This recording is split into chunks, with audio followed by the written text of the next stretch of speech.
दोस्तों, स्क्रीन पर जो आपको तस्वीर दिखाई दे रही है, ये है सीमा, एक ऐसी महिला जिसने अपने पति चरण सिंह को न सिर्फ मौत के घाट उतारा बल्कि उसकी लाश को मिक्सी में पीसकर टुकड़े टुकड़े करके काले पॉलीथीन बैग में पैक किया और जोधपुर से 150 किलोमीटर दूर तक उन टुकड़ों को फैला दिया।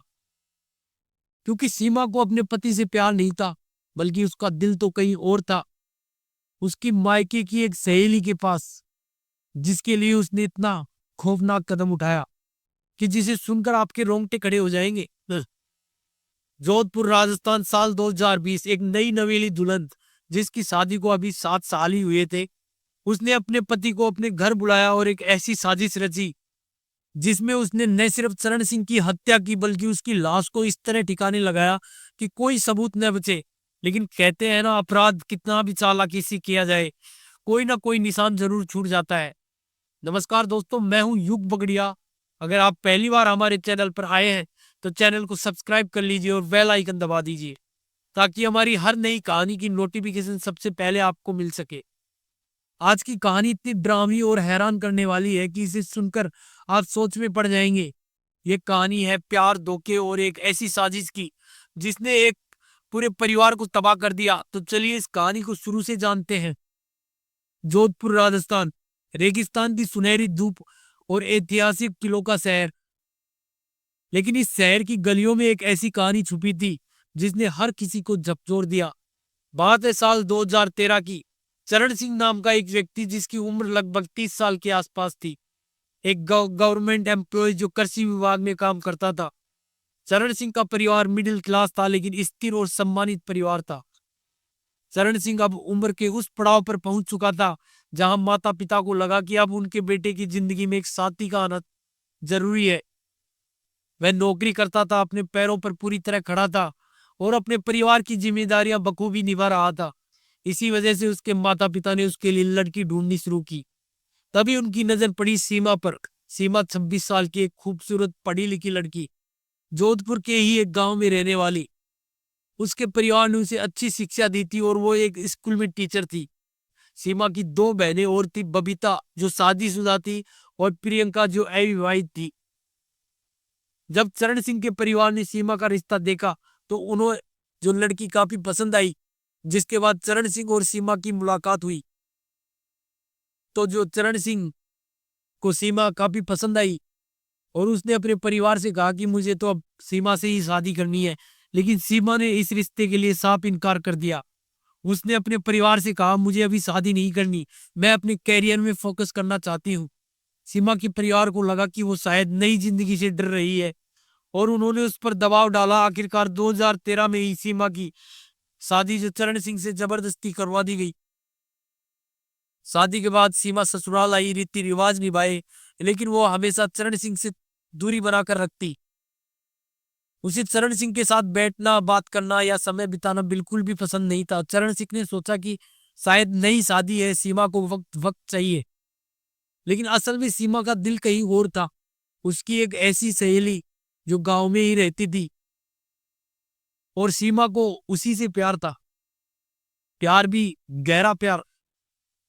उसकी बहनें बबीता और प्रियंका भी इस रिश्ते के बारे में जानती थी।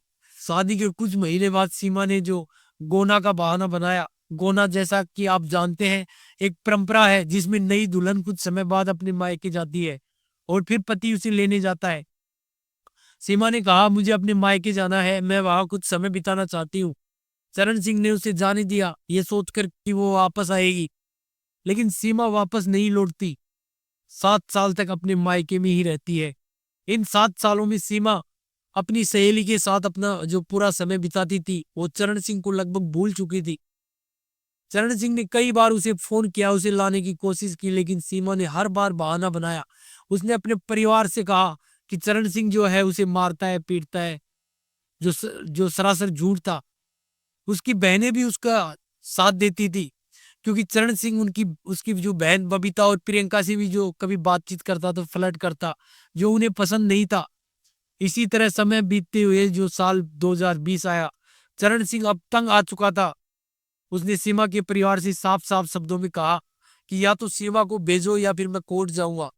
यह सब सुनकर सीमा को अब लगा कि अब उसे शायद ससुराल जाना ही पड़ेगा और वो अपनी जो सहेली से दूर हो जाएगी। यहीं से उसके दिमाग में एक ऐसी खौफनाक साजिश ने जन्म लिया कि चरण सिंह को रास्ते से हटाने की। 2020 की एक शाम सीमा ने चरण सिंह को फोन किया और कहा, मैं तुम्हारे साथ जिंदगी शुरू करना चाहती हूँ। मुझे मायके में रहते हुए काफी समय बीत चुका है, 7 साल का समय। अब मैं तैयार हूं, तुम मुझे लेने आ जाओ। चरण सिंह खुश हो गया और उसे लगा कि जो आखिरकार उसकी शादीशुदा जिंदगी जो पटरी पर आ जाएगी। वो अपनी मोटरसाइकिल उठाकर सीमा के गांव की ओर निकल पड़ा।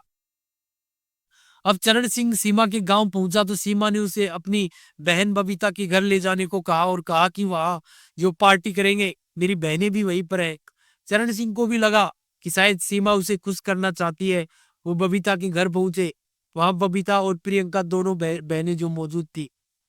पार्टी शुरू हुई, ड्रिंक सर्व की गई। सीमा ने अपने प्लान के तहत चरण सिंह को ड्रिंक में नशीली दवा मिला दी। जैसे ही चरण सिंह बेहोश हुआ, सीमा ने उसे एक नशीला इंजेक्शन भी लगाया ताकि उसे कई घंटों तक होश न आए। इसके बाद सीमा, बबीता और प्रियंका ने मिलकर उसका गला दबाया।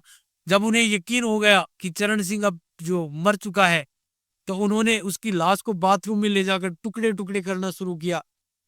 पहले सिर काटा गया और जो सीमा ने कोशिश की कि जो सिर है उसे मिक्सी में पीस पीस दे, लेकिन वो फिट नहीं हुआ।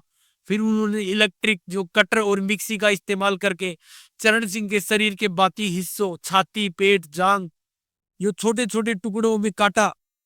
हड्डियों की वजह से कुछ हिस्से मिक्सी में नहीं पीसे जा सके, लेकिन बाकी हिस्सों को मिक्सी में जो पीस कर कीमा बना दिया गया और इस कीमे को काली पॉलीथीन बैग में पैक किया गया। खून को जो फिनाइल से साफ कर बाथरूम को चमका कर रख दिया गया।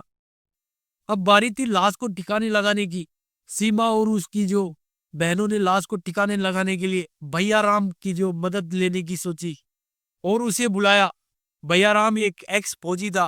पहले तो भैया राम ने साफ इनकार कर दिया, लेकिन सीमा और उसकी बहनों ने इसे जो भावनात्मक रूप से ब्लैकमेल करके राजी कर लिया। इसके बाद सीमा अपने घर चली गई ताकि उस पर कोई शक न जाए। बबीता और प्रियंका ने भैया राम के साथ मिलकर पॉलीथीन बैग्स को स्कूटी और कार की डिग्गी में रखा। सिर और कुछ जो बड़े हिस्सों को एक अलग पॉलीथीन में पैक किया गया। इसके बाद वो जोधपुर से 150 किलोमीटर दूर तक जो सुनसान रास्तों पर लाश के टुकड़े फेंकते गए। सिर और हाथों को सीमा के मायके से 100 मीटर दूर एक नाले में फेंक दिया गया, ये सोचकर कि पानी में बह जाएगा। चरण सिंह के परिवार को जब कई दिनों तक उसकी कोई खबर नहीं मिली, तो उन्होंने गुमशुदगी की रिपोर्ट दर्ज की, जिसके बाद पुलिस ने अपनी जांच शुरू की। और इसी बीच इस नाले की सफाई करने वालों को एक पॉलीथीन बैग में मर्द का सिर मिला। पुलिस ने तुरंत सिर की शिनाख्त करवाई और पता चला कि ये चरण सिंह का है। पुलिस को सबसे बड़ा सबूत मिला उस पॉलीथीन बैग से।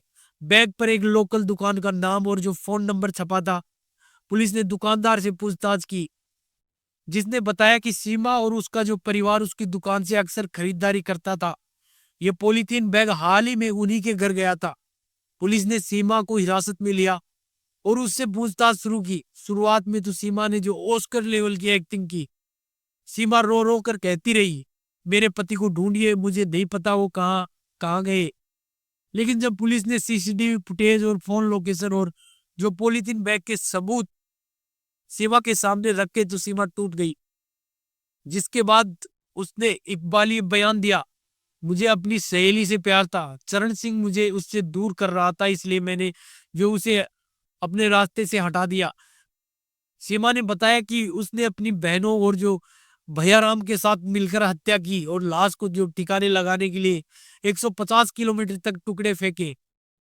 पुलिस ने जो कुछ टुकड़े बरामद किए, लेकिन ज्यादातर इससे जो जानवर खा चुके थे। भैयाराम, बबीता और प्रियंका को भी गिरफ्तार किया गया। केस अभी कोर्ट में चल रहा है। सीमा और उसके साथियों की जो रिमांड बढ़ती जा रही है और सजा का इंतजार है। पुलिस अभी भी बाकी सबूतों को जोड़ रही है ताकि केस को और मजबूत बनाया जा सके। दोस्तों, सीमा की कहानी हमें कई सबक देती है। सीमा ने शुरू में अपनी सच्चाई बता दी होती तो शायद यह हादसा न होता। जबरदस्ती की शादी और जो झूठ रिश्तों को बर्बाद कर देता है। सीमा के परिवार ने उस पर शादी का दबाव डाला, जिसके नतीजे इतने खतरनाक हुए हमें अपने बच्चों की भावनाओं को समझना चाहिए। सीमा ने जो किया वो एक ठंडे दिमाग से जो सोची समझी साजिश थी। अगर आपको अपने आसपास कुछ गलत दिखे तो तुरंत पुलिस हेल्पलाइन नंबर 100 या 112 पर कॉल करें। आप इस कहानी से क्या सीखते हैं? क्या आपको लगता है कि जबरदस्ती की शादी इस तरह के अपराध को जन्म दे सकती है? अपनी राय कमेंट बॉक्स में जरूर लिखें और आप किस शहर से इस वीडियो को देख रहे हैं वो भी बताएं। दोस्तों, अगर आपको हमारी कहानी पसंद आई तो चैनल को सब्सक्राइब करना न भूलें और बेल आइकन दबा दीजिए। इस वीडियो को अपने दोस्तों और परिवार के साथ शेयर करें ताकि जागरूकता फैले। अगर आपके पास कोई ऐसी कहानी है जो आप हमें बताना चाहते हैं तो कमेंट बॉक्स में लिखें। हम सीमा के केस में हर अपडेट पर नजर रखेंगे और आपको बताएंगे कि उसे सजा कब और कितनी मिलती है। फिर मिलेंगे अगली वीडियो में ऐसी ही एक सच्ची घटना के साथ। जय हिंद, जय भारत।